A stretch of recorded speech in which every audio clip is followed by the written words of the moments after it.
আলাইকুম। দেখেন মাহে রমজানের সবাইকে শুভেচ্ছা জানাই।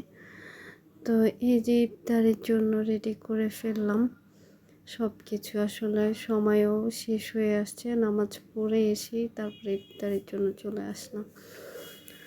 তো রোজা রাখলে হচ্ছে যে রমজানে হচ্ছে যে একটু ভাজা পোড়া খাবে না, এটা তো হয় না, এটা সবার ঘরেই চলে, এটা বিশেষ কিছু না। তারপর আমার বাসায় একটু কম হয়, প্রথম হয়তো বা ওরা 2 রোজা বা 3 রোজায় হচ্ছে যে ওরা বাসায় ইফতার করে, এরপরে ওরা ম্যাক্সিমাম সময় হচ্ছে যে বাইরে ইফতার করে।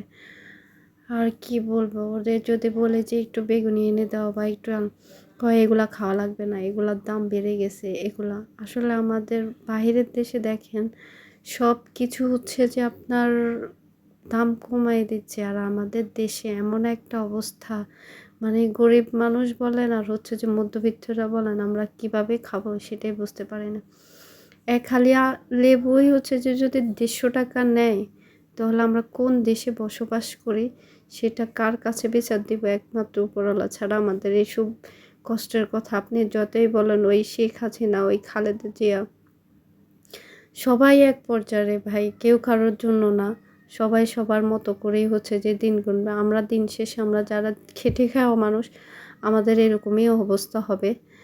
কি বলবো যে সবাই আমরা চাই একটু, আমরা তো যাই হোক মধ্যবিত্ত বলেন আর হচ্ছে যে যারা দিন আনে দিন খায় তাদের কি অবস্থাটা হয়, আমরা যদি তাদের জন্য যদি একটু চিন্তা করি। অনেক কিছু দেখা যায় বাজারে, অনেক কিছু পচে ফেলে দিচ্ছে। কেন রে ভাই, তোরা ফেলে দিচ্ছিস কেন? এগুলো আল্লাহর হস্তে দিয়ে দে মানুষকে, মানুষ খাক রোজা। বাইরের দেশে জানেন কোনো ফোর্স ফেলে দেয় না, ডেট শেষ হওয়ার আগে দিয়ে ওরা হচ্ছে যে মানুষকে দিয়ে দিচ্ছে, মানুষ খেয়ে ফেলতেছে।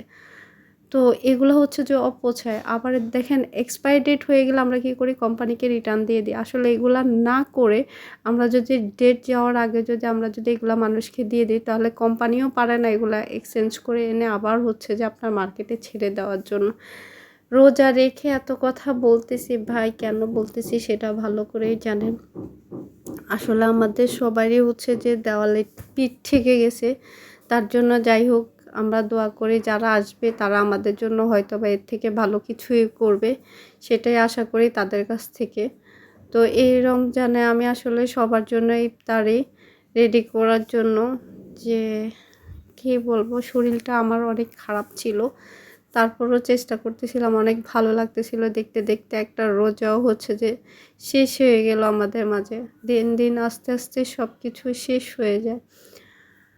আর যারা ভাজা পোড়া খাবেন মচমচে করার জন্য, আসলে হচ্ছে যে ভেষনের সাথে একটু হচ্ছে যে বেশি করে আপনার হচ্ছে দিলে মচমচা থাকবে এগুলো। আর মানে চালের গুঁড়া দিলে আর বেসনটা হচ্ছে যে আপনার হবে না।